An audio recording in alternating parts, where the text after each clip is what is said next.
On the field. Off the field. Sports talk. Entertainment and more. This is Sauce on the Side. Well, hello there, Dippers, and welcome back to episode 90 of the Sauce on the Side podcast. As always, Dippers, I'm your host, Drake, joined by the man, the producer, Mr. Leighton Pip Shaventome. Last night, I found out probably the most shocking piece of news I found out all year. T-Pain is 33 years old. Wow. I don't know if the stripper came out 14 years ago. He was 19. Did he not seem old as shit? Yeah, I would have definitely... Well, whenever he came out with that song, I thought he was already like an aged guy. Yeah, whenever Booty Whoop came out, I thought he was just like 36 just trying to live it up. No. Wow. He was 27 or whatever. When's he going to come back? He's back. Yeah, the album just came out. Oh, wow. Like last week or in the past month. Yeah, I'm sure. kind of behind the times on that. I didn't even know about it till last night, so... I actually watched The Masked Singer, and T-Pain was on that. It was really good. Was it all auto-tuned? It was actually without auto-tune, so that's why it was kind of confusing. Yeah, nobody thought... They were like, well, this guy obviously isn't in any kind of music industry, like whenever he's out there singing. No, he was really talented. Was he really? He was really good. Wow. I think he won. Wow. Okay. I never watched that show. Not sure how you win, but... Yeah, I just know Jenny McCarthy's on there, so I'm always behind anything with that. And guys, our guest host for today is Jared Diesel Darty. The Cubs have a championship offense and a single-A pitching staff. That could not be any more true. Guys, we're actually going to touch on that. We will talk about baseball. We'll talk about the frustrations that our teams have obviously faced at the beginning of this season. We will talk about the Final Four recap, and we will actually do a time capsule segment for the national title game. Hit on Antonio Brown and his newest enemy. And be sure to follow on Spotify and iTunes. Download, give us that 5-star review. And follow on Twitter and Instagram at The Saucy Pod. So guys, Antonio Brown has a new public enemy number 1. And he is number 19 for the Pittsburgh Steelers. I think that Antonio Brown is the only guy in the world that absolutely hates Juju Smith-Schuster. Oh, he has to be. Okay, I love Juju Smith-Schuster. I think he's like... Juju Smith-Schuster, now that Gronk's gone, he might be my favorite NFL player. Yeah, and you base your NFL players off of personality. Just personality. Yes, and like he is like the world's nicest guy. He's friends with all the e-gamers. Like, if you are friends in the esports community and you're a football player, you have to be an unbelievably nice guy. You can't not be... Yeah, because they just talk shit to you over the game. Yeah, well, and those don't play with you. Those are the nerds that people usually pick on whenever they're younger and in high school and stuff like that. So it's probably the weirdest dislike I've probably ever seen in my life. So Leighton, I know that you've been working all day. You haven't got to catch up on any of the Antonio Brown news.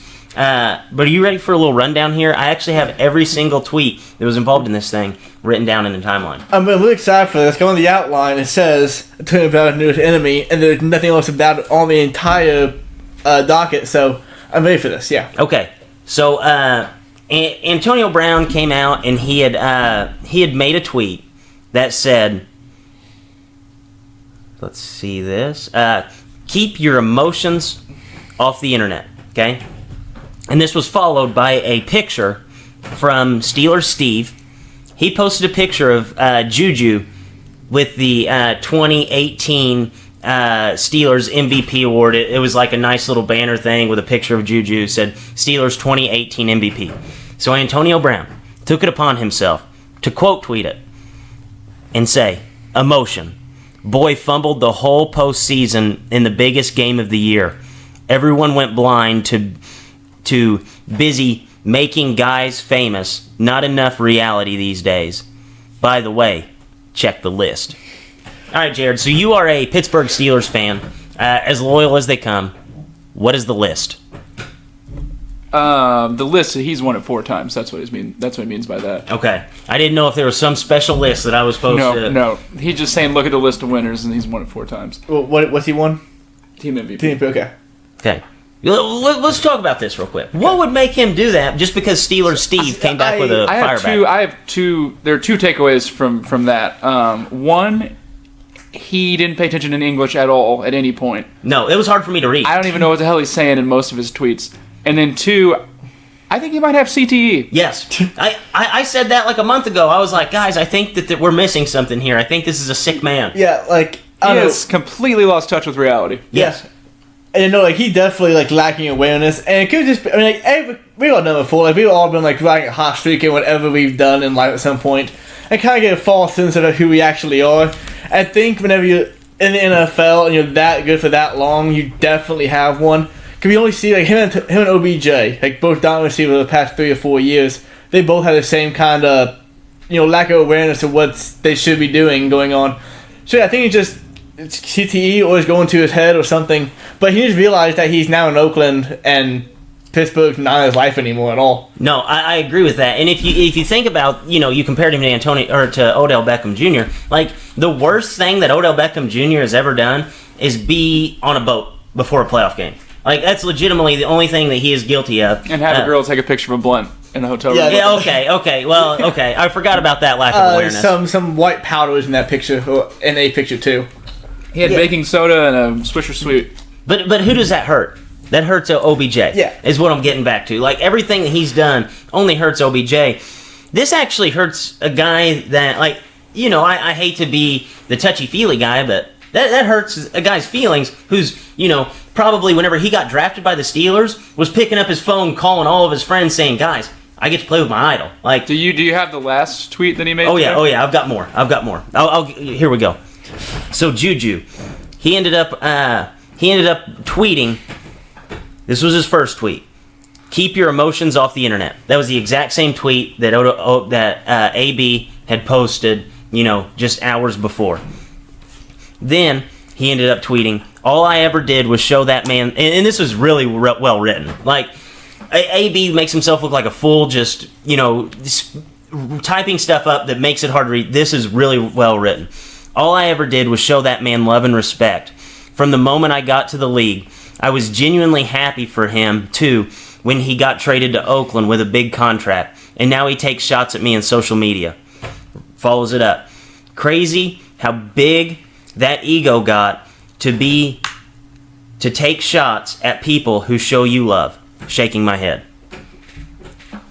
I think he's genuinely upset about this. I think that's a totally reasonable thing to say with what happened. Yes, and I don't think he's out of bounds by replying to it. Like, obviously you have to stand up for yourself. You're a man also in the league. Like, and to think like him and Tony Brown are probably like close to being best friends absolutely for like at least 2 years. Absolutely.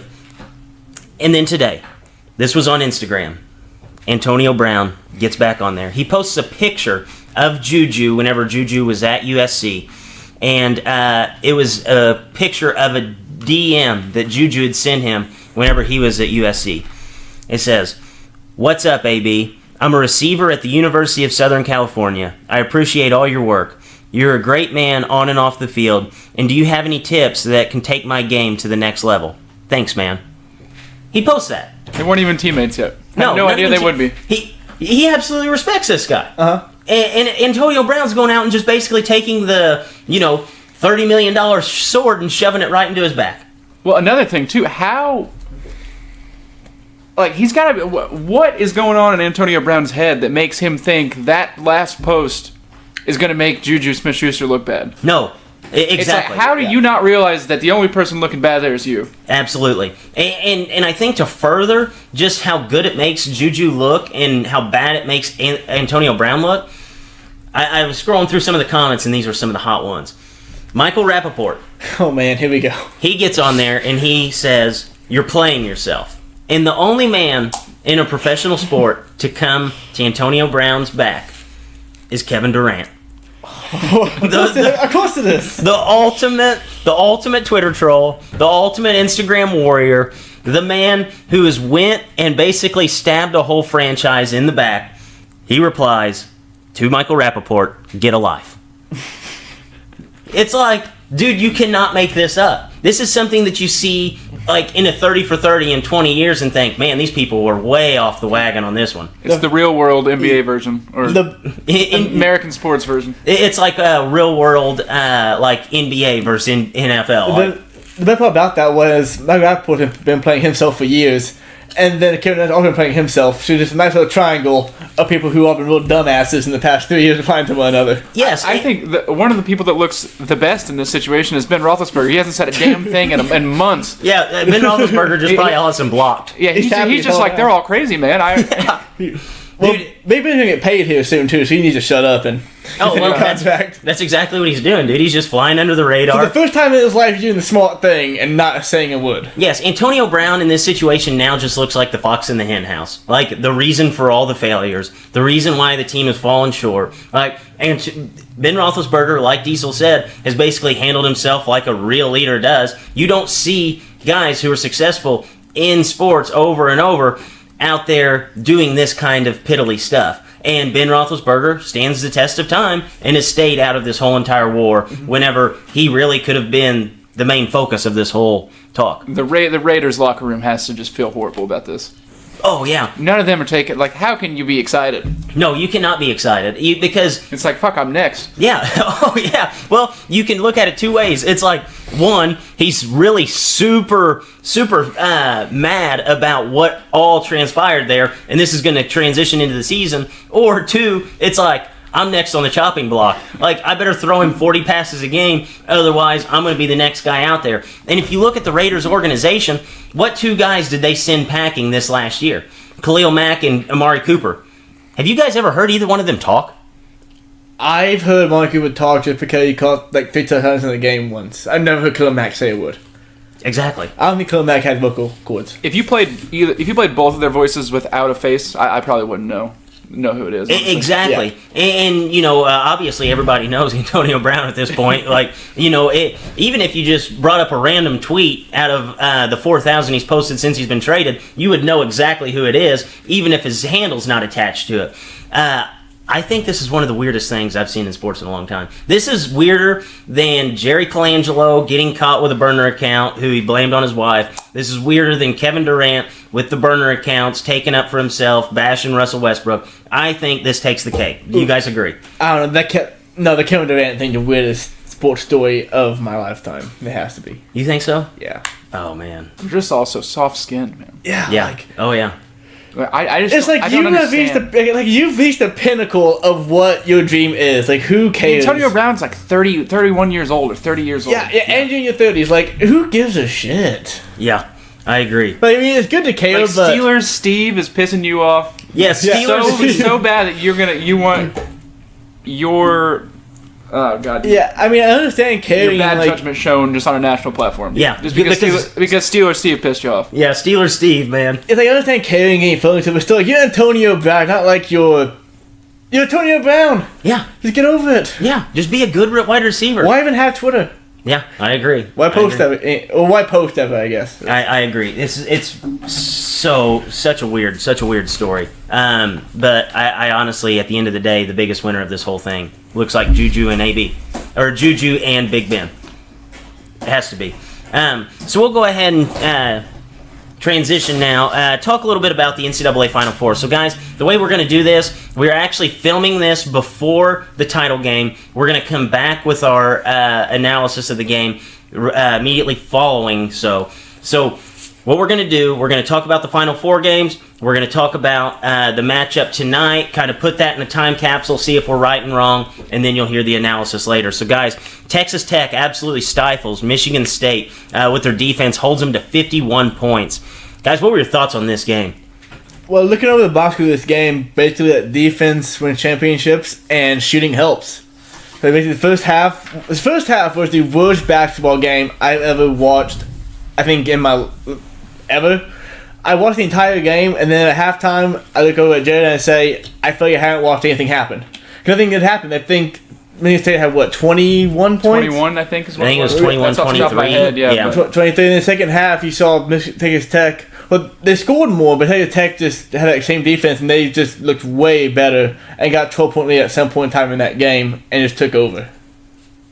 yeah, and like we've just the whole reason I thought Texas Tech could make any kind of run is because of their defense. We all knew that.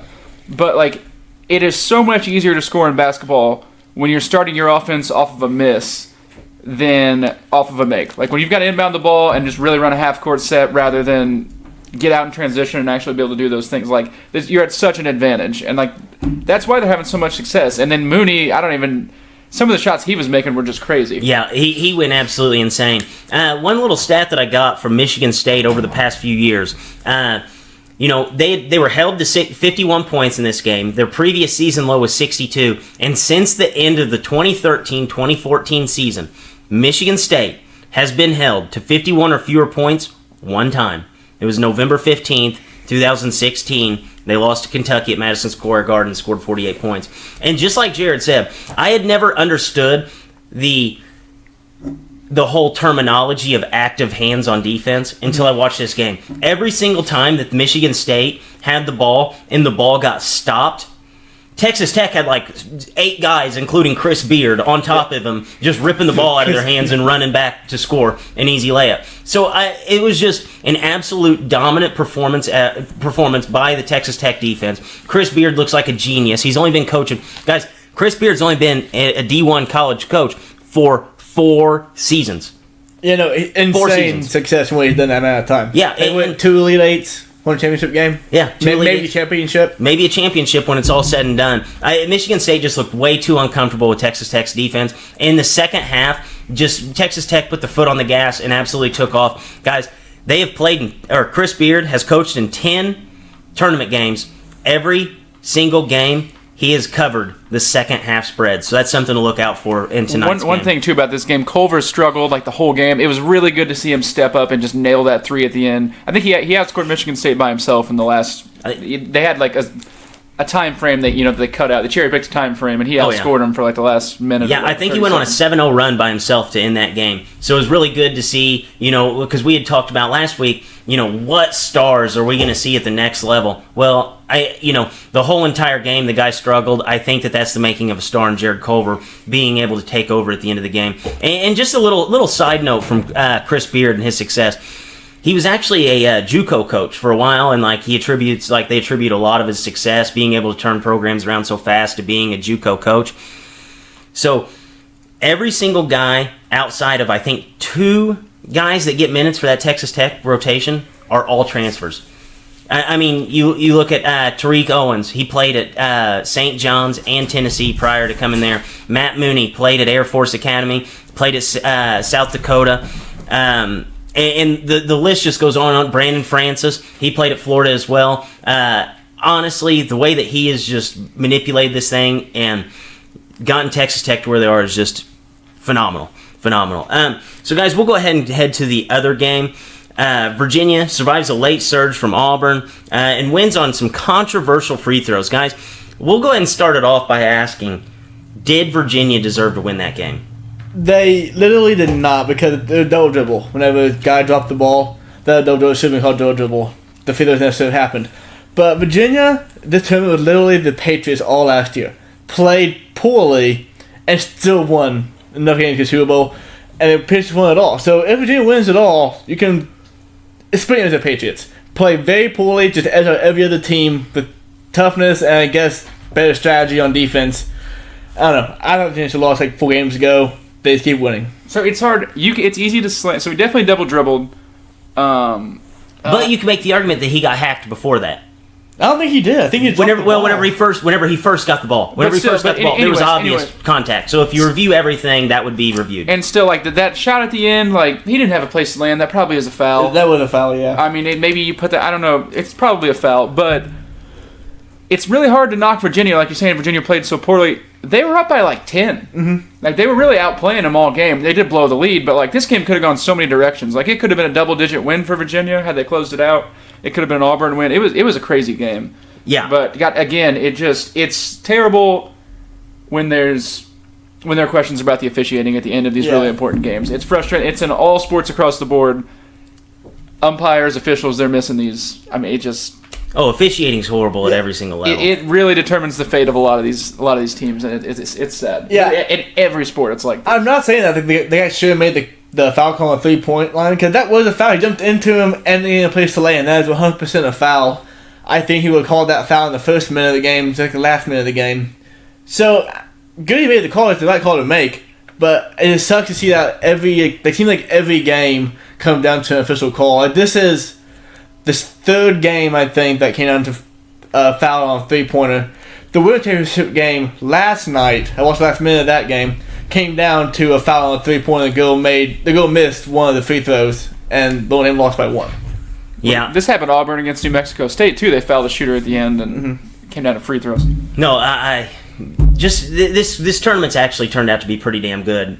With the first For weekend. the 3-16 on, it's probably the most entertaining tournament. Yeah, but with the double dribble, I don't think anybody saw that. Nobody saw that. None of the fans yelled. Nothing nobody saw that until Gene Steratore. The guy that fouled him, after he fouled him, I think he was kind of like, what the hell? But Yeah. Yeah, well, he might have been the only one because Gene Steratore pops it up there and he's like, these free throws shouldn't have even happened, and here's why. And had that moment not have happened, people probably would have just overlooked this whole entire thing. But the foul, the 3-pointer, yeah, that's a foul. That's been a foul all season, guys. Did you see Kyle Guy whenever he walked up to the free throw line? Oh, ice. He knew it was done. Dude, he had this goofy ass looking smirk on his face, just knowing that he was going to drain all three of these. Why is he out there? Threes and free throws. That's exactly right. 81% free throw shooter. Yeah, no, he knew they're going in. He got the ball, held it for a half second and shot. I'm he's making all 3 of these. Yeah, dude, it almost looked like a robot out there shooting free throws. That's the only gift the NCAA didn't take away from him. Yes, that's very true. And every single one looked like it'd be off the back of the rim and out, but it just right in. Yeah, right in. But guys, it is time to do our time capsule segment. So the national title game will tip off in 1 hour, and we will actually have our discussion on the game. So guys, we'll put it in our time capsule. Who will win the NCAA championship? I'm going to go with Texas Tech, 60-55. I'm hoping this score's higher than that, but I think it's going to be. And my hero of the game is going to be Jarrett Culver. He scored, 6 points in the Final Four game. Half the thing would come out bigger. Will probably be his last game as a college athlete. I'm going to go with Texas Tech, too. I think Virginia's been walking on eggshells, and they've had so many close games, and it's so hard to do that over and over and over again. And it's got to. I mean, hell, it gets us down to 1 game now, but I just feel like that they can't do it again. But I think it's going to go over the over. The over's last time I looked, it was 120. You'd think this game's just going to be super, super ugly, which it might be, but I'm going to go kind of opposite of that thought and say that it's maybe one team gets to 70. That's going to be and I think it'll be single digits. Yeah, I think it's going to be a 68-63 game. I think Virginia is going to nudge it out late.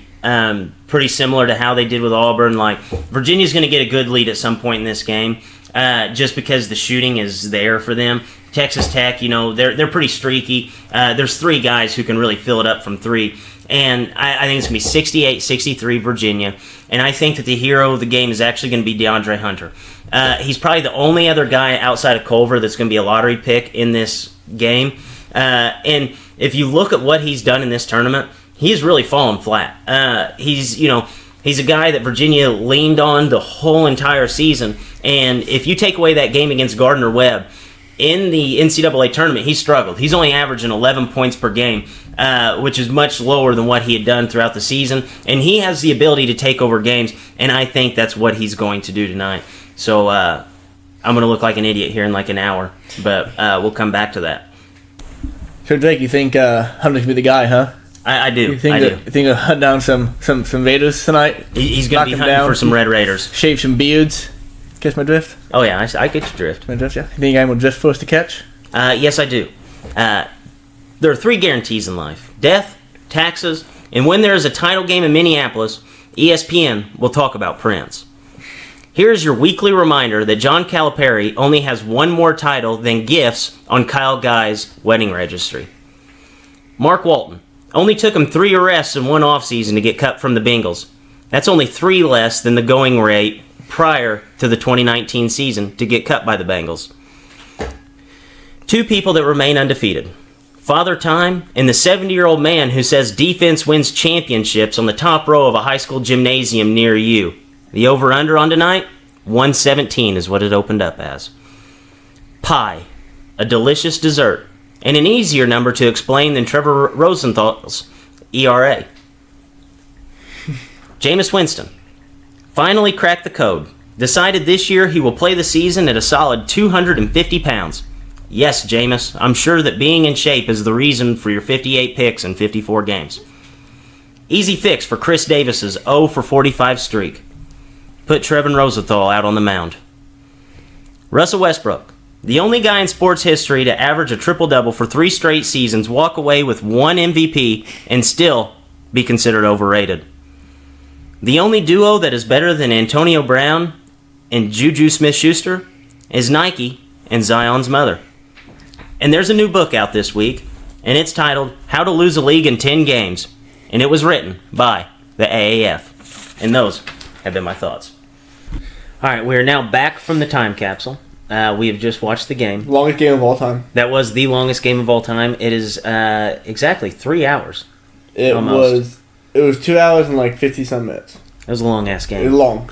Anyways, the over was absolutely killed, even though, like, after 5 minutes of game time, there was 5 total points scored, and everybody was tweeting, I hope you had the under. Yeah, Well, talk about a game coming back. yeah. Don't speak so fast. Yes, good for us. We all had the over, so we'll take that. So, guys, Virginia wins 85-77. What do you guys think about that game? Game of the year. Absolutely. Yeah, it was. That was the best title game I've ever watched. Yeah, it was a really good game. It's hard for me to say that with much confidence now because I know it just happened and it's very fresh in my mind. But it's got to be up there. Absolutely. Up there. Had that one guy from Villanova missed that shot, very different, but he made it. Yeah. We're still discounting that Kansas and Memphis one with Derrick Rose. Yeah, that was actually a really good one, too. But still, this was excellent. Yeah, oh man, that was a good game. Because, you think about it like these two teams are obviously power driven by defense. Mm-hmm. And at the end of regulation, what do we have? How many points? 68 apiece? Yeah. That's unbelievable. Especially whenever you have an over-under that's set at like 120, goes down to 110 in the first 5 minutes of the game. So guys, what do you think was the difference in this game? I'm going to go with the guy who I said was going to be here at the game, Jared Culver. Shot 5 for 22, 0-6 from 3. Saucy Pod curse, dude. While he was 0 for 5 from 3, he decided that with like 5 seconds left in the regulation, he was just going to hawk up from well behind the 3-point line. Well, he missed that shot, obviously, 0 for 6. Yeah, there was 7 seconds left in the game, and he decided to shoot that shot. 5 for 22. I really wanted him to take that to the basket. I mean, the play before, like the drive he had before that, he had a nice like spin move, finish with his left. Looked so smooth, and he didn't make a 3 all night. I did not like him pulling that one when he did. No, I agree 100%. Whenever they actually had the ball coming down the court, I thought, well, this game's over. All Culver has to do is go to the basket. Either A, he's going to score, or B, he's going to get fouled. And he pulled up from 3. Yeah. I think one thing that I think is going to go overvalued in this, Virginia, from the free throw line, in just overtime itself, 14 from 3. I think that's going to be the difference because, we talked about how both these teams are so well coached. I think that just echoes that. And you look at Virginia for the entirety of the game, shot 20 of 23 from the free throw line. Unbelievable. And Hunter, DeAndre Hunter. Well, really, the difference was Guy, Hunter, and Jerome. That's those 3. You could have put those 3 guys on the floor, basically with any athletic big man and any other guy, and they would have won the championship. All right, question for you. They would have won tonight. Me and Diesel. Me and you. Well, no, anyone that's big enough. Big enough to withstand their own. caliber athlete. Okay.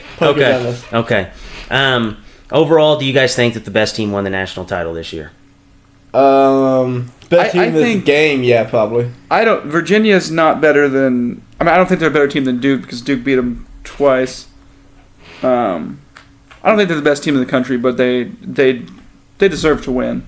Yeah, they stumbled the whole way here. Stumbled through most of the regulation game. But it was like over to hit the stride. It wasn't the reason that their championship is super impressive is because it wasn't overly impressive. If that makes sense.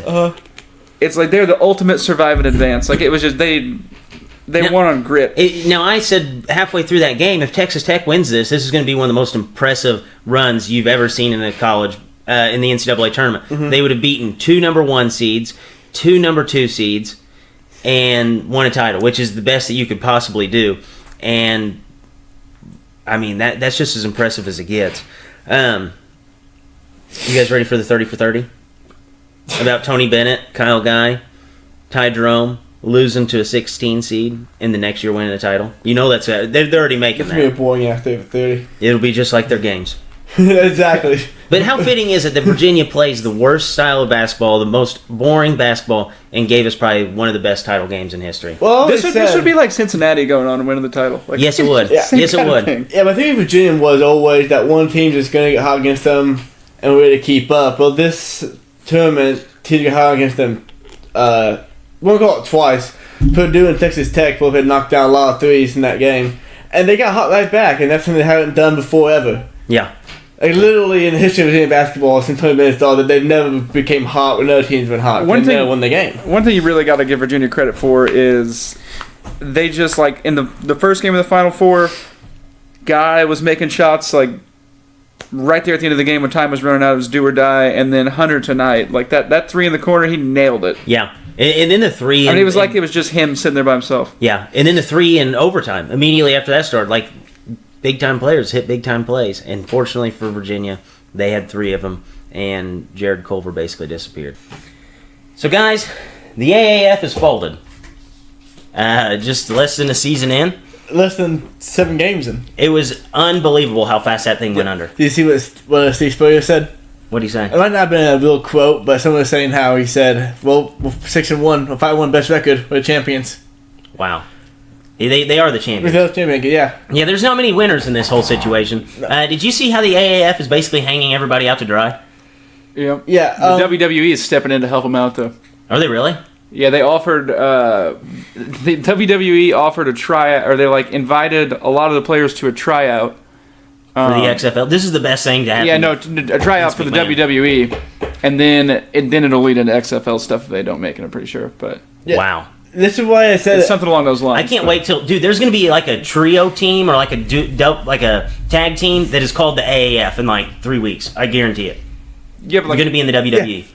This why though back when it first started, I thought the XFL would work and AFF wouldn't, because XFL wants to be the football thing and they have the money to back it up. Not just hoping some guy comes in, gives them $250 million or $500. However. So this whole thing, like players, coaches, they're cut immediately. Like no compensation, no lodging. All the vendors that supplied everything for the preseason and in season, they haven't paid up to anybody yet, and all the players that are injured, which I've read a report on several different players that had like pretty substantial injuries from this thing, they're responsible for their own medical at this point. How is that even legal?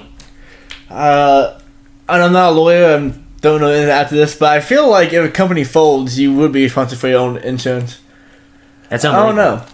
That's crazy. It's shitty regardless of the law. You would think but that they would at least just like write it out for the season, like even if they're losing money, just to like hold your name to some kind of respectable. You say that, but you're not the guy getting $250 million either. That's true. That's true.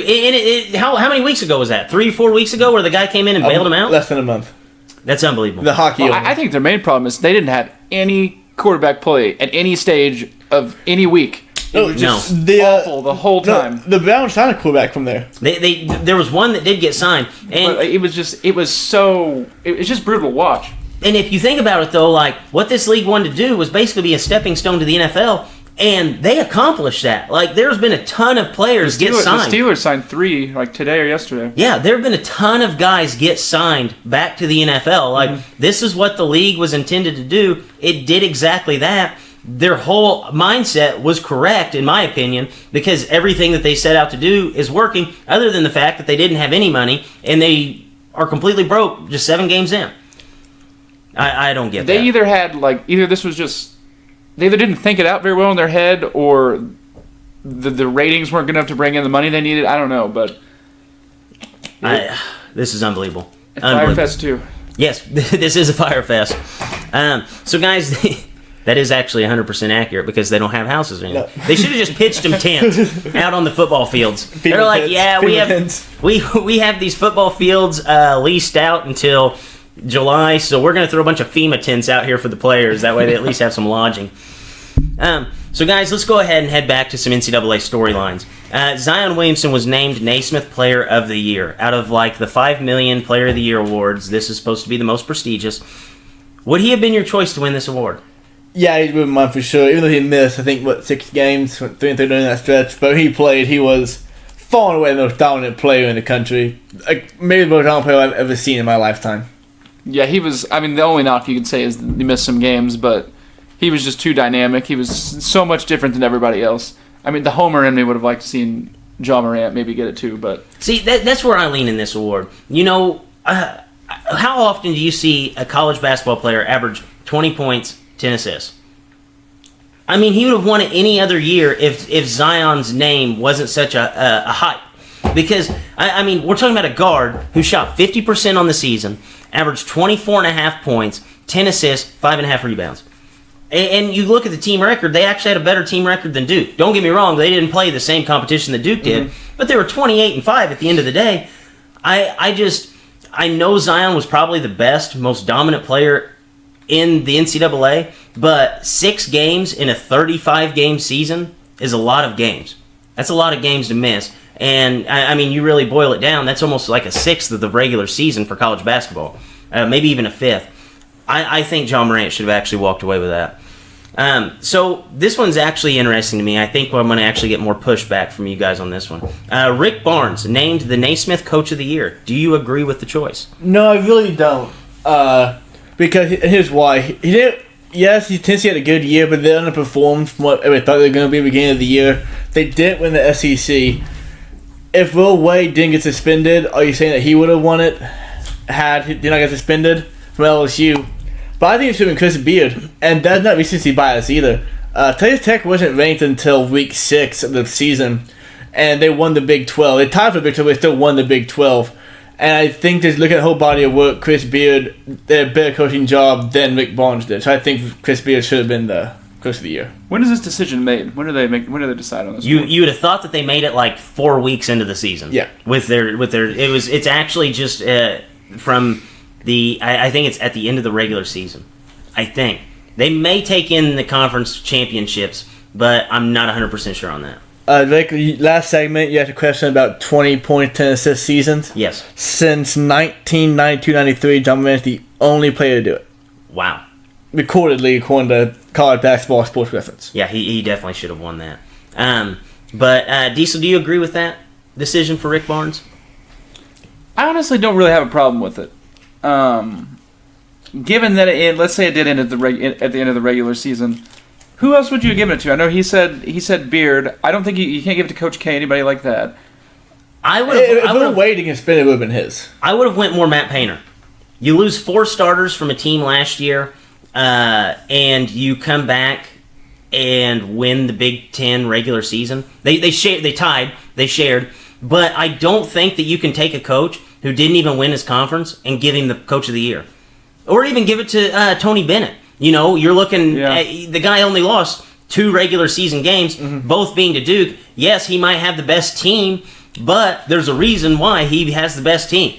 So I think Chris Beard would be more deserving. I think that Matt Painter was more deserving of the award. And even what Leighton had said, Will Wade might have even been more deserving had he had not gotten in trouble because you look at LSU. LSU is an afterthought at the beginning of the season. They won the SEC. Yes, they won the SEC. They were the number 1 seed in that tournament. Or I wouldn't even have a problem with Kelvin Sampson winning it from Houston. I mean, He was really good too. He did a phenomenal job because last year in the tournament, what did everybody say about Houston? Oh, Rob Gray has to go off for this team to win. Well, Rob Gray's not on campus anymore, and he only lost 2 or 3 games in the regular season. So I think that there's probably 4 or 5 guys that I would give it to before Rick Barnes.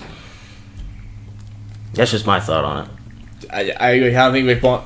When he won it, honestly, I was kind of shocked. I didn't see it coming at all. Well, I always thought, like, how? He had the same team from last year. From last year, they still underperformed, though, from where we thought they were going to be. Yeah. Now, if he would have won the regular season SEC title, give it to him. He deserves it. He wins that game in Auburn. I know it's just 1 game, but he deserves the title.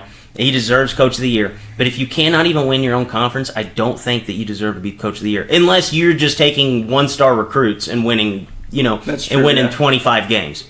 It doesn't make any sense to me. It almost seems like they voted on this award with two weeks left. That's why I asked, because there were plenty of times where he could have been the guy. He was the guy there for a while. Yeah, but it all depends on when this was decided. Yeah, I agree.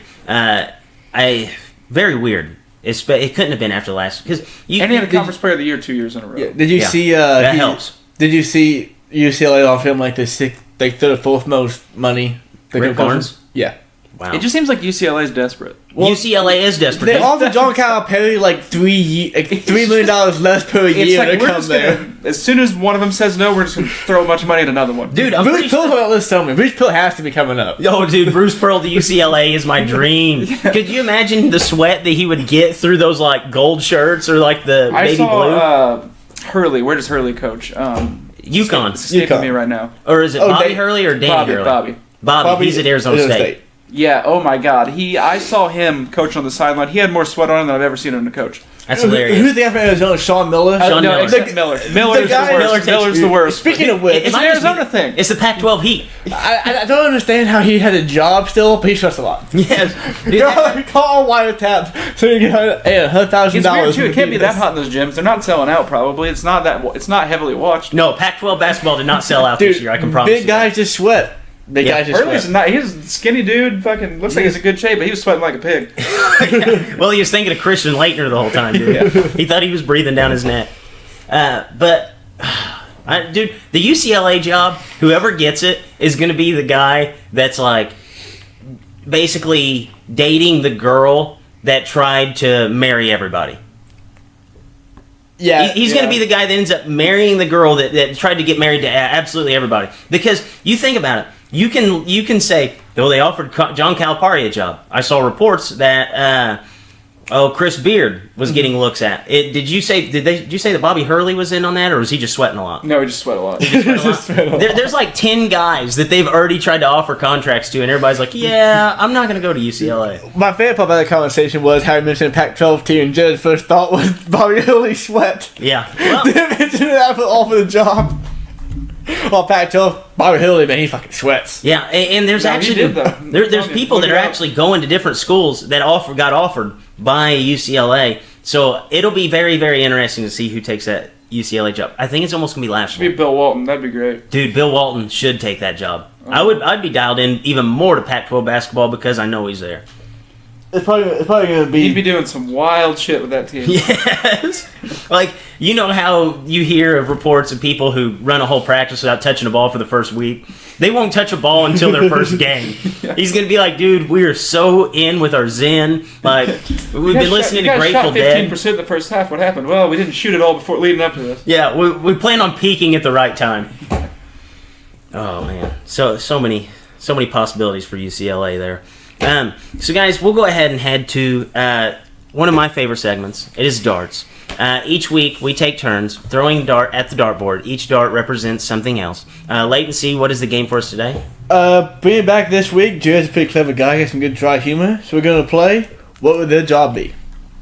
Oh, I like this. I think Diesel will be good at this. Jared, this game is we throw a dart. A dart has a famous athlete. And see what their job would be. They weren't being famous athlete. All right. This is actually a fun one. So, Diesel, your throw. With the hell out of that dart. And we have a 12. The 12 is Zion Williamson. Ooh, What would Zion's job be? What would he be? man. There's a lot of different There possibilities for is. this one. Can we say student athlete? That's the job. Well, is he technically a student athlete now that we know that his mom might have gotten paid? He probably, I don't know. He probably Student dropped out. worker. Student worker. He probably dropped out of school too. I mean, I would have dropped out at this point. Oh yeah, as soon as you leave, you go ahead and just turn in your resignation papers and go start I training think for that's So the it. if Good Burger was a real place, I could see him working there. Okay, Ooh, yeah, I like that. I was See him in thinking that outfit. I think like a construction worker in New York. Like he got picked I up all think the he could be heavy an inner shit. city cop too. Oh, dude. No, inner city cop is 100% what he is. That's good. Because, like, you see, like, just like a regular cop in, like, a small town Southern Illinois, like, whatever. You go to an inner city cop, dude, all those guys, each one is the biggest guy you've ever seen in your life. But they have to be. Yeah. Can not only they got to arrest these kids, they got to teach them stern lessons and put the field guy on them. Yeah. If he wasn't a professional athlete too, he could be a bodyguard for a professional athlete. Yeah, Or like a singer or something. He'd be real good at that. He's like a log worker. You see those log axemen on his History Channel. Lumberjack competition. Lumberjack. Maybe he could do Anything that involves being big as shit on job would be. What about that? He could be bodyguard for Jesse Smollett. that. Maybe he'd be a quilt maker. I don't know if I see that can't one. see. Can you imagine Zion holding those like little ass crochet? What do they call it, like barbs? I guess. It's crochet Needles. I think they're just crocheting needles. Crochet needles. Yeah. I'm Inner going inner city cop. That's Inner city 100% cop. answer. That was a good one. So now latency, your throw, and we have a 10. A 10 is Juju Smith-Schuster. Ooh, Juju. Okay. Some good burger. E-gamer. This is easy. E-gamer. E-gamer. If Good Burger's open Good Burger, so anybody with like a hat, like a Baskin Robbins worker, like a Cold Stone worker, seem getting way too excited back there making ice cream. That'd be good for him. I think he missed a good chance to be like a Disney Channel star, like a Nickelodeon. Oh, person. 100%. Yeah. Like a child actor, that would have been his thing. I actually agree with that 100%. I think he could be the next big thing on Disney. He should have been on Degrassi instead of Drake. Yeah, you could make a good argument for that. I think e-gamer would be. Is that still? That's not a sport, so technically, could we make that one work? I guess we could. It's not as fun, but I think Disney. I think a Disney star is actually a like, Disney star. perfect. He's Can you just picture him in he's High School past the Musical? age of Disney star, though. I feel. Well, No, you'd have to backdate it a little bit. yeah, you backdate it like he could 100% on like High School Musical, or we just wait like 3 or 4 more years, or you kind of age him up a little bit, and he could have been like That's So Raven's dad. I think he could also be like the TV sales guy at Best Buy.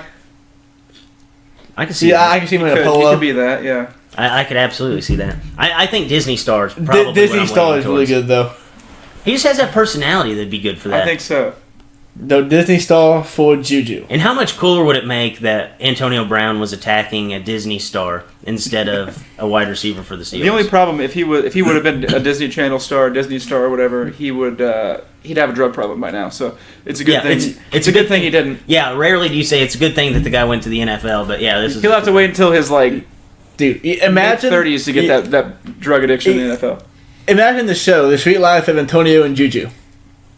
That would be awesome, dude. I would be dialed into that every single Big week. Ben's the That would have owner drawn of a the different hotel. audience than it did, I think. Yeah, dude. no Mike Tomlin. Mike Tomlin Mike Tomlin's owns the the owner of the hotel. He's the runner Big of the Ben's the hotel. stepdad. Like that would be, and they just like they find out ways just to make the stepdad mad, and the owner of the hotel, which would be Mike Tomlin. Donald Trump owns the hotel. Yeah, we need. Oh, that would. Man, that'd be, Big Ben, It's a he and Trump Big Tower. Ben are somehow connected. yeah, they are connected in some weird way. Yeah, I Yeah, think it's odd. It's I don't know how I can't put a finger Wasn't on it a Stormy Daniels I thing? believe it It was. I think it was They're in the Stormy same Daniels. boat at the same time. Interesting. It's like, All it's right. like a joke. Tommy Daniels thought been walking to a bar. All right, so Disney star. Disney Disney star. star, Juju Smith-Schuster. Oh. All right, now my throw, and we have a 6. A 6. Ooh, this one close to Drake's heart. Conor McGregor, who is now technically retired, but we're gonna pretend he's This is still easy. fighting for this. This is easy. He'd make whiskey. Oh, that's lame. Oh man, What would a guy like that do? Town Drunk would be good. He just, Yes. Town he Drunk, just he got would- another bar fight. Manage Another a, one? Did you see the reports today where there's a bar fight getting investigated? He got another one very recently. Town drunk. What's That's the actually a good one. What's the place that Robert Kraft got caught? Orchids of Asia. Okay, he'd run a place like that. No, A well, very high-end burlesque male, like female boutique. you know, if we're just gonna go like blue collar, like with the majority of these people, like we do, I could see him being like a construction, like the owner of a construction company who doesn't know shit about construction, but he yells at you every day and tells you how to do your job. And like every day, you guys are having your mid-morning coffee, like 6 o'clock in the morning. Nobody wants to be there. You have the whole pot brewing, and here comes Mr. McGregor strutting into the room, telling you exactly what needs to be done that day. When realistically, he doesn't even know how to swing a hammer. Yeah, no, or he's not even the boss. He's just the employee that's too self-entitled and thinks he's the boss. Yeah, Uncle Dana's construction. We all look at Conor McGregor. A super aggressive supervisor, I think, would be. I don't know what yes. industry he's in, but I'm with you. Like, He's up your ass. Yeah. all the time. Yeah, and he never really leaves you alone, but he doesn't know how to do your job, but he'll remind you how to do it. could you imagine him? He probably couldn't do it in the United States, but if he was like Jordan Belfort, but in Ireland, That would be insane. just I don't think he'd be as nice of a boss as what Jordan Belfort was, though. No, whenever John Belfort told you I don't know, John Belfort told you guys get the fuck out. He's fought people before. I think they both have enough abusive they're both abusive enough that it would work. Yeah, I think so. you could. I can see that. They both have whatever it is that it's called to just go one step farther, no matter what it entails, it takes, or repercussions could be. I can see it being like that. See, I think the one step further though would be like you're up on a ladder, like holding something up, and like he's sitting there yelling at you to do a different job, and ends up like kicking somebody off the ladder, like just kicks the bottom Kick the of the ladder, ladder and you go falling down, and then he basically just does the McGregor shuffle around, and he just tells you to come meet him outside. He'd be a really good drug lord too. Oh, he probably would be. I can see that though. Drug lord, pimp, anything like that. I'm going with construction owner. I'm just gonna make Construction it more, business I'm owner. gonna make it more broad and just say supervisor. I'm going with drug lord. There was Pablo Escobar, El Chapo, and then Conor McGregor. He actually came out to the song El Chapo one time, so that's actually Hell, pretty he vital. might be doing it. It might be another stream of income he has, Yeah, I mean he's working on everything at this point. So except MMA. yes. So Leighton, give us a little recap. So Zion Williamson's gonna be an inner city cop. DJ Smith-Schuster is a Disney star past his prime, and Conor McGregor is supervisor, drug lord, construction worker, boss, foreman, a lot of things. A lot of A things. foreman, Drake, what we were looking for there. Foreman. That's okay. the word we're trying so to find. Conor McGregor, foreman. There you go. So guys, we'll go ahead and talk a little bit about the NBA.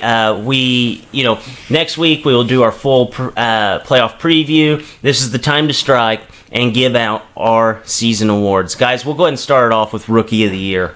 Who do you guys think is most deserving of Rookie of the Year? I think Luka Doncic, just like from day one, he came on the scene with basically a double almost, and it's never slowed down, only got better.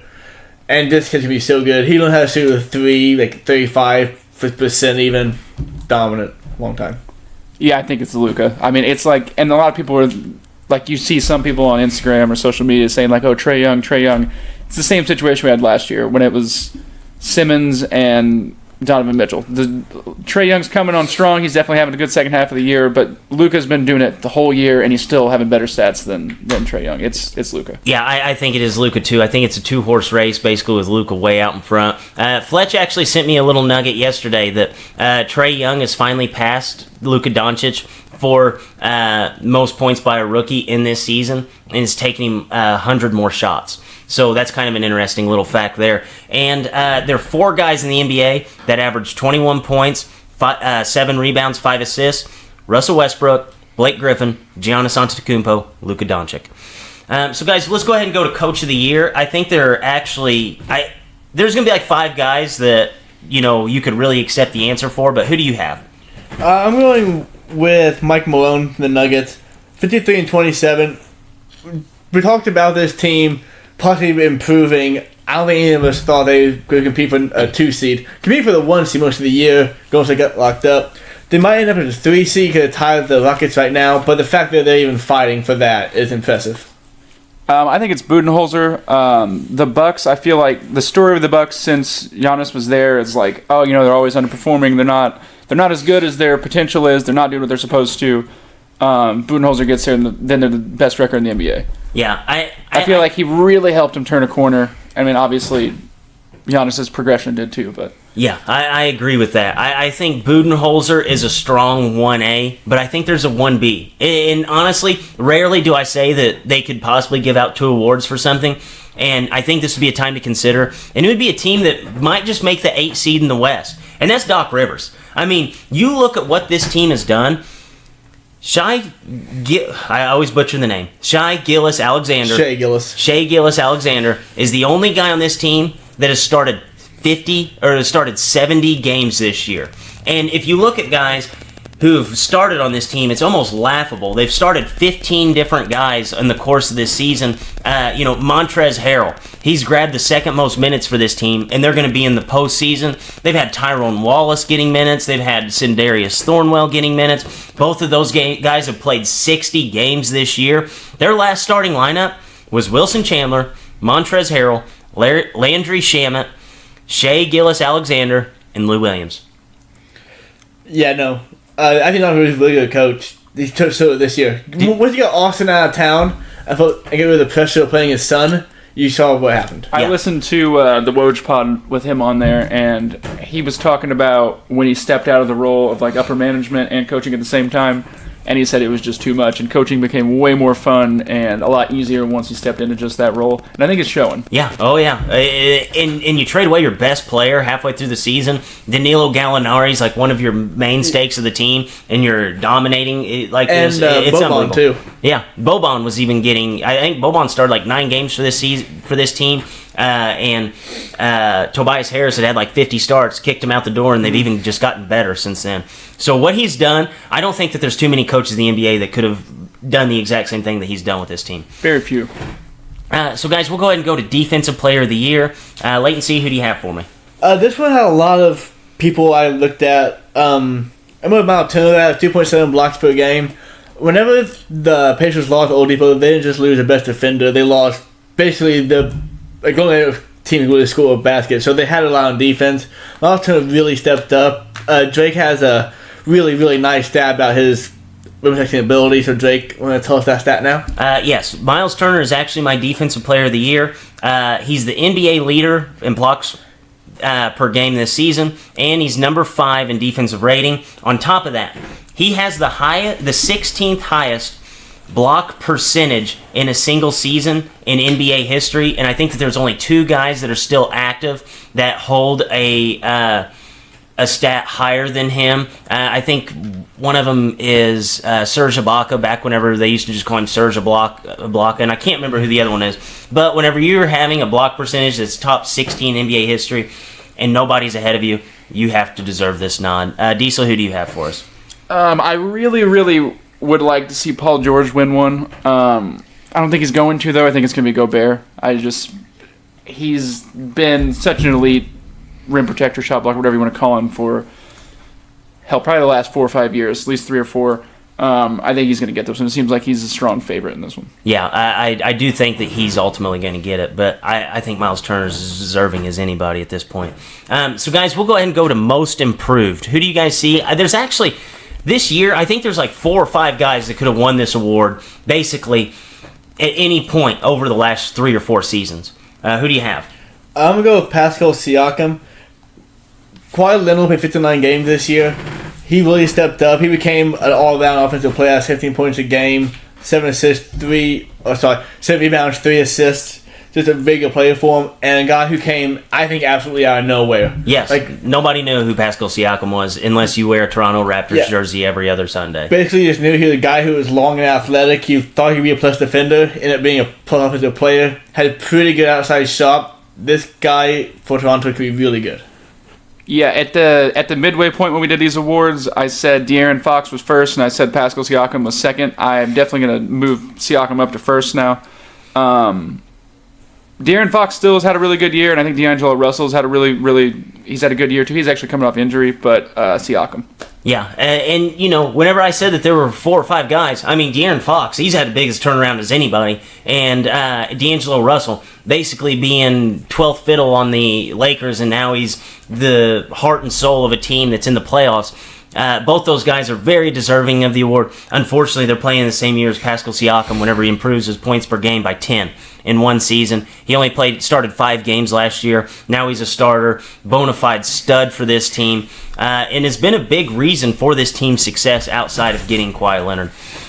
So, guys, we'll go ahead and go to 6th Man of the Year. A lot of people don't find the value in this award. I actually think that it's kind of a cool thing to have. But who do you guys have for 6th Man of the Year? I'm with Lou Williams, and I don't think it's really even that close. He had 20 points, 5 assists a game with 26 minutes off the bench. Those are insane numbers for having one playing 26 minutes a game. Yeah, Lou Williams. I think this year he overtook. He passed someone, but he's like the leading scorer off the bench. He has the most points off the bench in NBA history. Wow. I think he overtook that this year. So it seems pretty fitting, but his stats are quite a bit better than everybody else. I'm going with Lou Williams. Yeah, I agree. This will be his third time winning it, I think. Yeah, and very deservingly so. I mean, 20 points in 26 minutes is an absolute unreal stat. I think one guy that should probably get a little look for the award, though, just a little nugget, Domantas Sabonis. 14 points and 9 rebounds off the bench, shooting 59%. I don't think he's going to win the award. Just like I said earlier about De'Aaron Fox and D'Angelo Russell, basically you put him in any other season and he's going to walk away with the award. A guy that gets almost a double-double every single game off the bench. has to at least get looked at. But what Lou Williams has done this year is basically second. Another to none. guy too to get some consideration. You mentioned him earlier, Montrezl Harrell. Oh yeah. Yeah, he's not going to win it, but You know what's funny is that Montrezl Harrell and Lou Williams both play on the Clippers, and both of them could be Sixth Man of the Year. Is that not wild? I mean, is just think wild. about that for a Yeah, second. it is Because wild. Montrezl Harrell is another guy that I looked at because I think he's averaging like pretty similar numbers to Sabonis, but I don't think the rebounds are quite there like Sabonis does. But Sabonis gets a lot of his own putback. So guys, MVP award. I think this is a 2-horse race. So let's hear some answers. I'm going to go with Giannis Antetokounmpo. Has 27 points, 12 rebounds, 6 assists, shot 50... Can I have that real quick? 57% from the field, but he shot 62% from 2. Just absolute killer. Absolute killer. Can you know he's going to figure out a 3-pointer before too long, right? Oh, if He does, he's going to be the most he is, unstoppable force on the basketball court. Actually, his 3-point percentage went down this year, but he also shot way, way more. I mean, it only went down 2/100th of a point, but he shot almost double the amount of threes. Yeah. Diesel, who do you have for MVP? I feel like this one's probably closer than most of the other awards we just talked about. Harden obviously had a crazy good year with all the scoring and just kind of carrying them, putting the Rockets on his back, for lack of a better term. But I think it's going to be Antetokounmpo. I think with MVP, you can almost just feel it. Like your gut with MVP is almost always right. We can look back years like when Harden did win it, the Rockets had a crazy good record. When Curry was winning it, they were tops in the division or tops in the conference in the league. And then when Durant won it, you just had that feeling like he was going head-to-head with LeBron. You could just tell with MVP, and I think it's Antetokounmpo. Yeah, they're going to have the most wins in the league, and I definitely agree with you. And actually, a really neat stat, I'm glad you brought that up. The MVP in the last 15 seasons has went to a player on the team with the best record 10 times. So I think it almost has to be Giannis, and what he's done is just absolutely unreal. Like Leighton mentioned, 27 points, 12 rebounds, and 5.9 assists. That's just ridiculous numbers. And you couple that with the fact that, like, if he won Defensive MVP, you wouldn't blink an eye. If he won Defensive Player of the Year, he's going to get votes. Yeah, he's going to get votes. People wouldn't be upset at it. Like, he is an elite defender. And you take both those things into consideration, that the points are there and his defensive abilities there. I think he has to be your MVP, especially if you look at what they've been basing their measurement off of. You have to be on the best team, and you almost have to be that new shiny toy. They did it with Russell Westbrook. They did it with Steph Curry. They did it with James Harden. Basically, whenever anything was new in a different fashion, they got the MVP. Yeah, I pat myself on the back and say that was my preseason pick too. That was a good pick. One thing to say too, I think he totally deserves it too. Like, if you look back at the pictures of him when he was younger and the size he's put on, like he has really worked his ass off. Oh yeah, no, you can't fake that. Yeah, you can't fake that. Well, juice might have helped. Yeah. All right, so let's go ahead and transition to a fun segment here. Put some people on blast. Go a little Antonio Brown style here. Shittiest take of the sports week. Basically, it's exactly what it sounds like. We watch a lot of sports television. We listen to a lot of sports radio, a lot of sports podcasts, and we find the worst take of the sports week. Leighton C., what do you have for us today? For me, this one might be unanimous from that's all three, but because from Paul Pierce saying that he's better than Dwayne Wade. Well, Paul, you're worse than literally every single single category except for longevity, and you average 0.9 million yards per game. And then Whoa. So many fewer All-NBA. And there's so many fewer of everything else. He only averages 0.9 more rebounds than Dwayne Wade. Yeah. Oh my goodness. Show a few accolades, less player of the year, less championships. Paul Pierce was on some really, really, really bad Celtic teams. Dwayne Wade's Heat teams were never that awful. He had some years in the lottery, but they were never top 5 years in the lottery. Then he came out and said if LeBron and Chris Bosh would have been put on his team, he would have had like 4 or 5 championships for sure. I don't think so. Well, okay. LeBron was only with Dwayne Wade for 4 years, so I can smell out the BS there because there's no way they would have won 5 titles. And it's like Kevin Garnett is better than Chris Bosh. By far. Ray Allen's definitely a lesser player Think than about LeBron, but I mean, still, it's not like you got a shitty draw there with your big. No, three. and you think about the NBA, there wasn't even a thought of super teams until Paul Pierce, Kevin Garnett, and Ray Allen put their team together, and they still only managed one title. Yeah, and they got They there. probably still wouldn't have beaten Kobe. They did No. once, but they wouldn't have beaten him the other time. Yeah, And I guess his thought process is if I didn't have to play LeBron, we would have been in the final. I think that's what it was because LeBron beat him the last time. Pretty much the ended that Magic little- beat. yeah. Yeah, that was it. All you have to do is ask Ray Allen. I mean, really, like, that would be the guy to ask. Just ask Ray Allen. Ray Allen was sitting there basically wasting away with Paul Pierce and Kevin Garnett, and where'd he go? He went to Miami to go team up with Dwayne Wade, LeBron, and Chris Bosh. Chris Bosh. Yeah. So, No, Paul, you're wrong. Like, this is a bad take as Kobe saying he's better than LeBron. honestly, though, if Dwayne Wade didn't play immediately after MJ and during the height of Kobe Bryant, we would be talking about this guy like people would have more respect for what Dwayne Wade actually did. Dwayne Wade was one of the top probably 4 shooting guards in NBA history. He probably top 20 players, And when did- top 30 for sure. And Paul Pierce has the same amount of rings with the super team as Dwayne Wade had with himself and like an 80-year-old Shaquille O'Neal. Shaq still He had like an but- old Gary Payton. Oh yeah, it was like a super old Gary Payton who was logging 4 minutes a game. Yeah, this is back when The David Ross role. Yeah, Yes. this is back when the 4 seed could win the NBA championship. Yes. Oh man, that's. We're coming back to that soon though. Kevin Oh, yeah. Durant's gonna lead the Warriors. That's gonna break up. It'll be fun again. I'm excited for that. So Diesel, what do you have for us for shittiest take of the week? Leighton, yours might even beat mine. I'm going to take a different angle on it. The shittiest take of the week is going to be all the takes that all of you guys have on the baseball season so far, like thinking that Seattle is actually good, or that the Cubs and Red Sox suck, or that Colton Wong's a really good hitter now, or anything along those lines. Because I looked back last year, and in the National League, the top 5 teams at this point, none of those teams played in the divisional round of the playoffs. So basically nothing matters right now. Yes. So everybody's getting their panties in the water. Everybody's getting excited. Chris Davis sucks, but other than that, Chris Davis actually just broke the record for longest at bat without a hit at over 47. Wow. yeah. So the only guarantee you can say for this so far is that Chris Davis is bad at baseball. yeah, like thinking Yu Darvish is never going to get another win and things like that. It's just, it's I just silly. actually like that as a shit take. The shittiest take of the week goes to the MLB standings. And my shit take of the week goes to Leighton's man's, Jay Billis. So Hate Jay Billis. Jay Billis has one job. Jay Billis covers his basketball. That's Yeah. not debatable. Fact. Fact, yes. I had more Final Four teams right than Jay Billis did. He was 1 for 4 on his Final Four picks. He had Duke, Michigan, UVA, and UNC. So it's okay. I'm not hammering you for that. You can have no teams in the Final Four, and I will still respect your opinion on college basketball because obviously Jay Billis does know quite a bit. But there's one thing that if you are Jay Billis that you cannot do, and that is this. Jay Billis, there are 2 types of people in this world.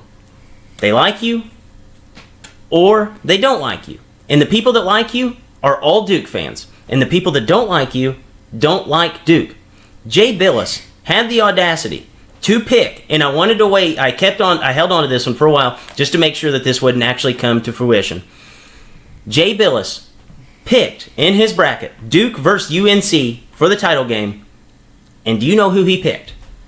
UNC. He picked UNC. So all you did, you could have picked Duke, and everybody that doesn't like you would stand but that they don't like you for the same reasons that they didn't like you before. Now all you did was make the only people that like you mad at you. I think this was a terrible move, whether you believe it or not, but I don't know how you can be Duke homer Jay Billis and go out there and say on national television that Duke will get beaten by UNC in the title game. Unbelievable. I didn't see that. But that shocked me. I know that's one now. Yeah, kind of crazy. So Diesel, you hit on it earlier. The MLB season has been kind of weird, and we all 3 have a problem. We root for 2 of the worst teams in baseball. The Cubs. I wrote the outline at 2-7, but they have made me eat my words. They are now 3-7, and the Red Sox are still 3-8. We'll start with the Cubs first. These are two teams that, people might have actually picked to win the World Series. Teams that, just a year ago were both in the postseason. One was a MLB champion. We'll start with the Cubs. Diesel, can the Cubs be fixed? Yeah, I definitely think they can be fixed. So the offense came into today second in the National League in like every statistical category. They put up a 10 spot, so they're probably in first now. They've been hitting the ball really, really well. Their bats are good. They look like they did in 2015, 2016. They're knocking starters out in like 5 innings. They're getting to the bullpen.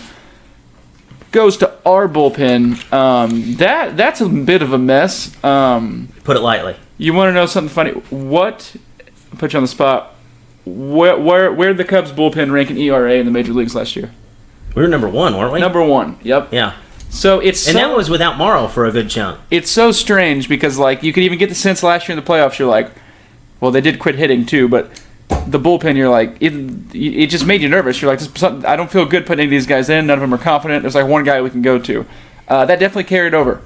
So I don't know what's gonna happen with the bullpen. There's not any money. They're gonna need Carl Edwards to get fixed. That's got to happen. That has to. Morrow coming back is going to help. They're going to need a young guy or 2 young guys to step up and give like meaningful innings. That's basically what it's going to take. They're going to need somebody to help shore that up. You want to hear a funny stat about the Cubs pitching? There are 15 guys who've appeared in games this year. You know how many guys have a 3 or fewer ERA? None. 2. 2. We only have 2. You want to know if you got finished? You go ahead and go. I love funny stats. Tyler Chatwood's 2018 stat line. You could put that up. And then you could take the entire 2019 Cubs pitching staff, and it's worse than Tyler Chatwood was last year. Whew. No. Swear. Are you? They pitched a shutout today, so that might be altered a little bit now. But that's what it was, yeah. Wow. And we were expecting big things from Tyler Chatwood coming into the season. Hey, he's good. I don't know if he's walked anybody. He had a scoreless outing the other day. He did have no walks yesterday, I saw. Yep. That's what you got to look at for him. They can't hit him, but he doesn't throw a strike. So hard to hit a guy that doesn't throw a strike. I like what I see from the offense, so long story short, but the pitching's got to get hot. I had a little thing in here, just making fun of the Cubs. We may be bad, but we're not as bad as Trevor Rosenthal. And I talked about it earlier in my thoughts. Have you guys seen what his ERA is on this season? Is it Infinity? Infinity. He has appeared in 4 games and is still yet to get an out. He has 4 walks, he has 4 walks, 7 earned runs, and 0.0 innings pitched. Yeah, that is the longest batters face streak without getting an out in history of baseball too. Dude, I'm telling you, him and Chris Davis, we need to have it happen. Another fun stat. The Cubs' record is 3-7. Their run differential is +1. That's so bizarre. That's unfortunate. That's so bizarre. Latency, tell us a little about your Red Sox, and can they be fixed? Actually, before I move on, I have a question for you guys about the Cubs, and it's way too early to ask this still, but this would be 2019, so 3 years to 2016, where the role was perfect. You guys have underperformed, I guess, to whatever standard it might be for you guys for the past 3 years. You guys win, wild card this year. Are you going to think you're trying to blow it up? Because the same team for 3 years now. No. No. They're so young, man. I know, but at some point in time, you got to say, we're a good team, but this isn't working. Yeah, but as a Cubs fan, I would rather have just sniff the postseason, especially in baseball. I would rather just sniff the postseason every single year and get bounced than be the team that we were back in 2012. That was not a fun If you're there ride. every year, you'll get one. Yes, if you're there, that's exactly it's the cardinal logic. Basically, is what they did for years. It's like, hey, we might not be the best team throughout the entirety of the season, but if we get into the postseason enough, we're going to put runs together, and we're going to ultimately win a title here and there. And I would rather have that. It's really hard to say they've underperformed by any metric at all since 2015 because their lowest win total is like 9. They've had from like 93 wins to 106 wins in all those years, and it's like that's what more can you ask? Yeah, no, I agree with you. Yeah, no, I agree with you guys too. I just want to get your opinion because in baseball, getting to the postseason is the most important thing. Once you're there, you have a chance. Yeah, you got you have as good as a chance as everybody. 12 games. Not 12 games. 10 games. Anyway, so they're going to strike soon anyway, so we won't. Yeah, it won't matter. That's whenever we rest. We rest when we strike. Yeah, so that sucks. Yeah, we're 3-8. Just got done with the 11-game West Coast road trip. Here's the difference, dude. I can sit here as a Cubs fan and be laugh about our flops because like it's one thing. It's pitching. Like our pitching is bad. I don't know why the Red Sox are bad. Pitching. We're 6th in hits, 11th in runs. The one thing people worry about was the bullpen. They've allowed, I think, 3 runs all season. The starters have allowed 23 home runs. Oh my! I did not realize it was that far off. Which is 8 more than any American League team. I don't know about RMLB, but 8 more than any American League team. But on the bright side, Betts, Martinez, Devers, Benintendi, they're having good seasons. But it really sucks. Before today, the Cubs and Red Sox were the only 2 teams not have a home game. I was going to say that. These 2 teams do have that. The Red Sox played an 11-game road trip with no days off. Now, it's not an excuse at all because you play the games, we were already in Arizona to play the Cubs for spring training, so the time wasn't a thing. But you should never have a team start off the year 11 games in a row on the other side of the country. That's not fair. And that just sucks. Especially you won the title last year. Here you go. Here's your schedule. And like these pitching woes and these like skids that they're on, like if let's say these happen in, well, not mid-July because it's the All-Star break. Let's say they happen in late July. Sure, it's going to get some attention, but it's definitely magnified considering it's like the first week of the season. Fact that Since it's your record. The fact that you see 3-8 or 3-7 over it makes it so much worse. And there was so much hype before it. Yeah. But no, this can be fixed. Let's also start off playing 2 teams that already played competitive games a week prior to, so that's the advantage for that. The Mariners are just destroying the fucking baseball. Yeah. On a historic pace. They're the D-backs from last year. They're the Mariners I always thought they were. And then that fucking Oakland series with baseball. We were a Little League team in Oakland. 100%. Fly balls dropped. Got shut out twice. The 2 of the 3 or 4 best outfielders in baseball, the ball is dropping between them. See, that's what I was talking about earlier whenever I said, I don't know why you guys are bad. It was that... I don't know. It was just 100% frustration right now. If we didn't win the World Series last year, I'd be way more pissed off about this than right now. Yeah. But like I said, I won't get really pissed off for 2 years. I'm going to knock that down for about 3 months, because to come July, if we're still playing 500 baseball, I'll be really frustrated. Yeah. And I love that you as a Red Sox fan who finally told me, like, right before you guys won the World Series, you look at me and you're like, I'm confident that we're good. You use the term on the bright side. So you're like the most pessimistic Red Sox fan I've ever met in my life. But yet you still have a bright side to this whole thing. And that's only because you won a title last year. Oh, yeah, no, that's it. Like, had we not won, I'd be very, very mad right now. But I don't know. Like, looking at the season, like, this is the nightmare scenario. I lied. This is a nightmare scenario. The nightmare scenario is we can't hit, and the bullpen sucks, and our starting pitching sucks. Just our starting pitching sucks. Yeah. And I remember we were in Nashville, Jared asked me about the Chris Sale contract. I said I didn't like it. If he's healthy, best pitcher on the planet. But is he going to be healthy for 5 years for that money? He hasn't been this year. Last outing, his velocity was the lowest it's been in any start of his career. Could be from dead on because I feel like historically he's been a guy that kind of runs out of gas too. Yeah. You know, he gets tired, but understandably, I mean, he's throwing that hard and that many pitches. Yeah, it could be dead on because he did throw 9 fewer innings in spring training this year than he did last year. But shit, man, like 23 fucking home runs. Yeah, that's bad. It's like T-ball out there. Yeah. That can't stay. That can't. No. Is it a fallacy? The Red Sox giving up like 400 home runs? I think that's a fallacy. Yeah, it has to be one, but I don't know. The Red Sox, I think they're going to be fine. We're not going to win 108 games this year. And before we move on to our next segment, I want to mix up 2. Red Sox, Astros, Cubs. The last 3 teams to win the World Series, all 3 of those years were basically perfect from every standpoint for those teams. This season, there might just not be a team that has that perfect year, and a team that won like 98 games might win it all, or like just be the favorite, unless the Dodgers can keep it up. Or the Brewers. The Brewers can't do this for the next 151 games, how long it is. But this might be the year where there's just like 6 teams that are all just very even. I mean, first time that's happened since 2015. Yeah. No, I agree with you. I think that this season will be as interesting as any season.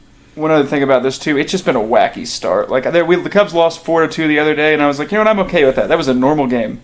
Oh yeah, we didn't blow a lead in the 8th. We didn't score 10 runs and lose. Whatever. Yeah, We just got to get some normalcy in this baseball season. Yeah. Speaking of normalcy, in the AL, the Rays, the Tigers, and the Mariners are all division leaders, despite none of us thinking that they would really even finish in the top 2 of their division. Guys, which of these teams, if any, are you actually going to take serious for the remainder of 150 games? So I'm going to stick with the Rays. I picked them to win the second wild card in the American League. The Tigers just are not a good team, and I can't see the Mariners, who just traded Segura, Cano, Diaz. Hey, these are the Mariners that I banked on for the last 4 years. To be that good still. Quick fact on the Mariners. Last year, I think they won 91, 92 games. Do you know what the record was with the lead in the 9th inning when Evan Diaz came into the game? Was it perfect? 66-0. That's insanity. So trading that away, it's hard for me to believe they're going to keep this up. Plus, getting Segura and Cano. Next man up. Next guy. Next man up. Mitch Haniger go get it. Diesel, do you take any of these teams seriously for the remainder of games? The Rays are the only one. I think they won like 90-something games last year. They had a really good push. I mean, the Tigers last year the past couple years have been terrible. And then the Mariners, I just can't trust the Mariners. Yeah, I think I agree with you guys here. I think we'll make it a clean sweep, that the Rays are really the only team that we could see doing anything. And, last year, whenever they kind of went on a little bit of a tear towards the end of the season, we thought, like, is this for real? It might be. If we look up and, I'll give it 20 more games from now. If we look up and they're still in first place, like, I think people legitimately need to take the Rays serious, just because not only have they been successful this year, but also at the end of last year, we could see what this team was actually becoming. But the Tigers and the Mariners, I don't see anything from it. And that's saying a lot, because every single year I've put the Mariners in the playoffs. I think I've learned my lesson this year. So 5 players, most notably Yasiel Puig, got ejected in a fight on the field. Puig basically tried to take on the whole entire Pirates team. Guys, from 0 to 3 dips, what are you giving this fight? 0 to 3 dips. 3 being the time Odor hit Batista in the face. Or Nolan Ryan. No, the only that one three. guy and hitting him over The only again. 3 in the history is Nolan Ryan just grabbing that guy in a headlock and working him over. Okay, so I'm fine. So 2.9 is Odor and Batista. I'm going to give this one like a 1.9. Close to 2.1, 1.9 though. Puig's the man. Puig's forearm bigger than my thighs. Yeah, that's a pretty safe bet, honestly. Yeah. I'm going to go 1.5 just because a baseball fight happened and they don't typically. Yeah. It's going to take some real punches through. There's people really getting hit in the face to get above a 2 for me. Yeah, I think for me, I'm going 0. Until somebody gets smacked with a big hand, then I'll start to move the needle up a little bit. I set the bar high for my sports fights, and Puig had potential. If there was another guy that came in, let Puig go, it would have been okay. Yeah, one guy that comes in hot. If there would have just been a second guy that came in as hot as Puig, we could be talking about an all-time fight. But unfortunately, it was only the Puig show, and I think that's how most fights are going to happen whenever his team is out there. Yeah, I don't know. My name would probably, like Digital said, the excitement of the fight just happening in general. Oh, dude, the baseball fights are so funny because it's such a big build-up. Did you see? Everybody runs in. You had to have seen the pimp, like him pimping that home run. Yeah. That was rough. Like, oh yeah. What do you think? I mean, For a guy that played on the Miami Marlins last year. I love it. Oh, I love it. But yeah, I mean, hell. Did you see what Dijuk did when he got to Jordan Bell or Josh Bell, who stopped him? No, I didn't. He just stood there because he knew he was going to get in a fight. He walked out there, saw Josh Bell, realized, okay, I can slow down now, checking out of this, and slowed down and just kind of tapped Josh in the chest. This will be my tap out moment. Guys, what do you think about teams retaliating after home runs? I know we've talked about it before, but I think I have a pretty good comparison. If you do like throwing at guys, that I'll bring to the table here. Whenever guys throw at other players for, basically pimping a home run, bat flipping, whatever you want to call it, it reminds me a lot of, say, a wide receiver scores a touchdown. Next time he comes out in the field, some guy goes helmet to helmet as fast as he can, absolutely destroys him, hits him just crown of the helmet right to the jaw. We would have an absolute uproar as fans of people doing that. And it's pretty safe to say that a 90-mile-an-hour fastball coming right at you would be the equivalent of a guy launching his helmet at another player. So I don't know why people draw a line there and say that one's okay but the other is not. Yeah, so you really shouldn't throw at a guy ever for anything. I mean, if like whenever Matt Barnes threw him a shot after he spiked Jordan back in the knee, he still should not have thrown at him. He threw it 95, he threw it at his head. But I guess I understand he always defending your teammate in that situation. Kind of like when Puig came out to defeat Diedrich, like none of us fault Puig for that. But like, if you give up a home run to a guy, the guy just kicked your ass. It's shit, throw at him for it. I think there's definitely a place to throw at people in the league or in baseball.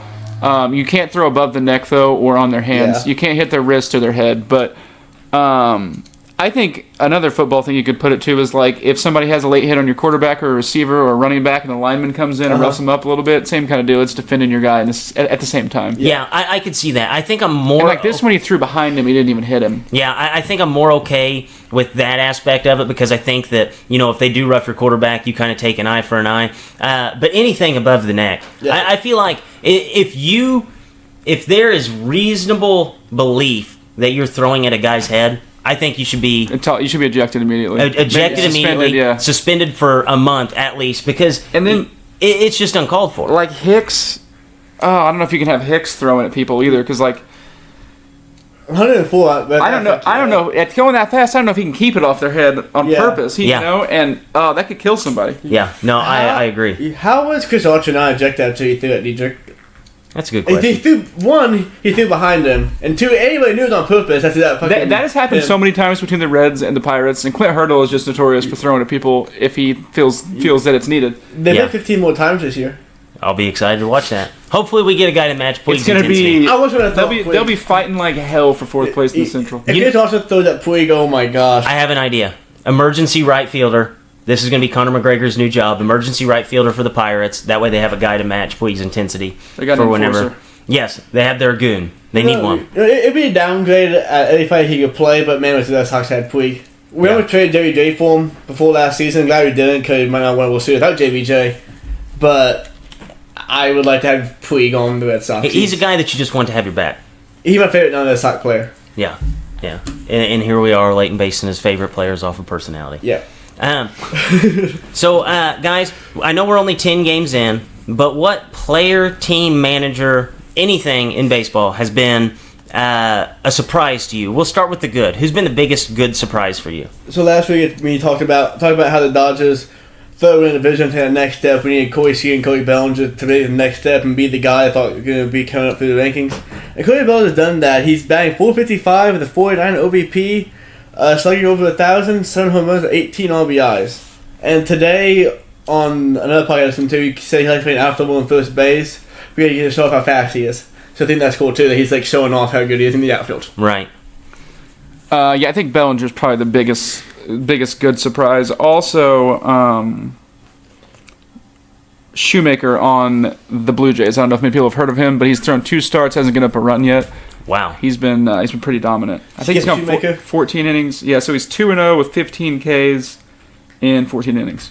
Are you sure he didn't read off giving the up- Grom stat line? Giving up four hits. That's pretty impressive. So he's been really, really good. Yeah, I think the guy I have to go with is Cody Bellinger. You look at last year, he had 25 home runs, 76 RBIs. He's on pace to reach those numbers by June. Mm-hmm. So, I mean, compared to what last year, I guess if you want to call it a sophomore slump, he's just been absolutely dominant, which has been a good surprise for Dodgers fans.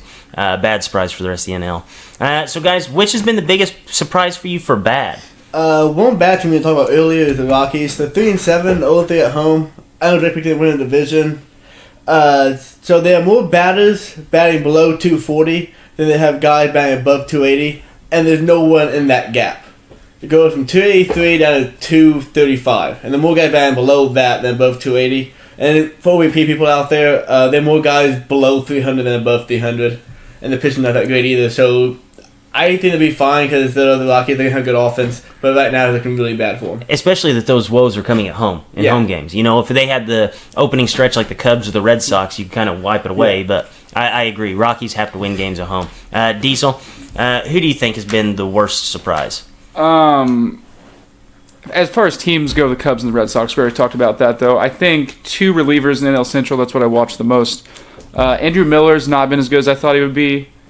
He's actually had some really bad outings, and then Carl Edwards Jr. has just been awful. Those 2 guys. Yeah, anytime that you... I think they will get back to being like lockdown late inning guys, but they're looking rough now. Yeah, anytime that you're supposed to be a guy that a bullpen is supposed to ride on, 10 games in, you're sent down to the minor leagues. That's not a good start for an MLB player. I think it's just the worst surprise has been the Cubs bullpen. I didn't think that they would be, obviously, like the number one team, ERA, in baseball, again, like they were last year. But dropping off this substantial, like Jared said earlier, Cubs pitching is actually worse than Tyler Chatwood was for the entirety of the season last year. I don't think anybody could have imagined that. So I think my worst surprise is honestly, unfortunately, the Cubs bullpen.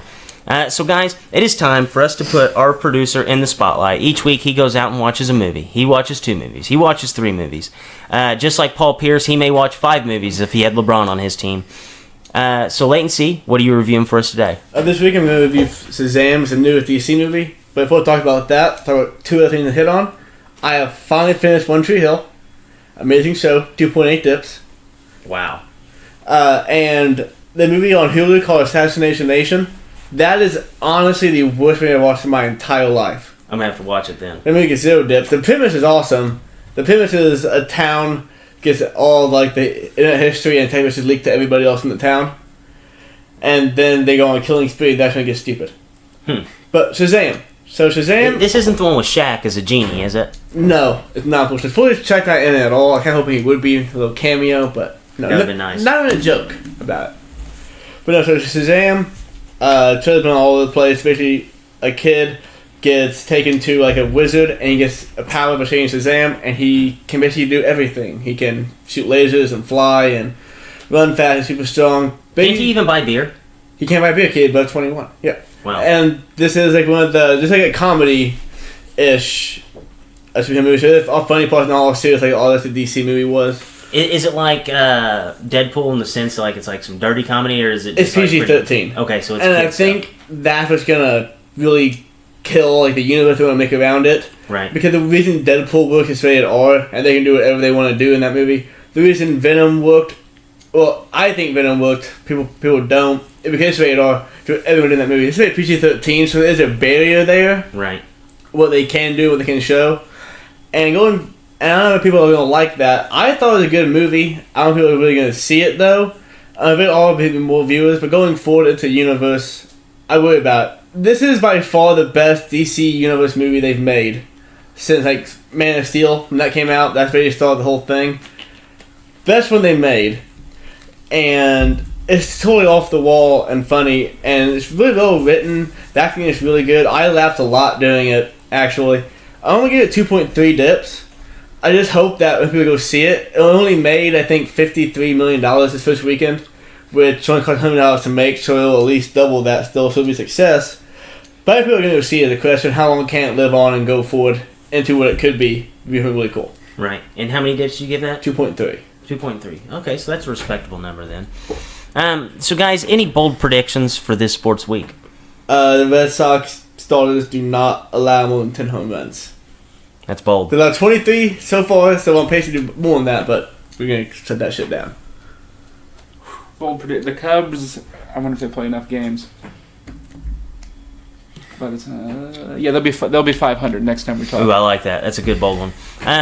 My bold prediction for this sports week, this Texas Tech Virginia game that we are about to watch, I think that there will be 9 3-pointers made in the first half of this game. And on that note, for Drake, for Leighton, and Diesel, as always, Dippers, stay saucy.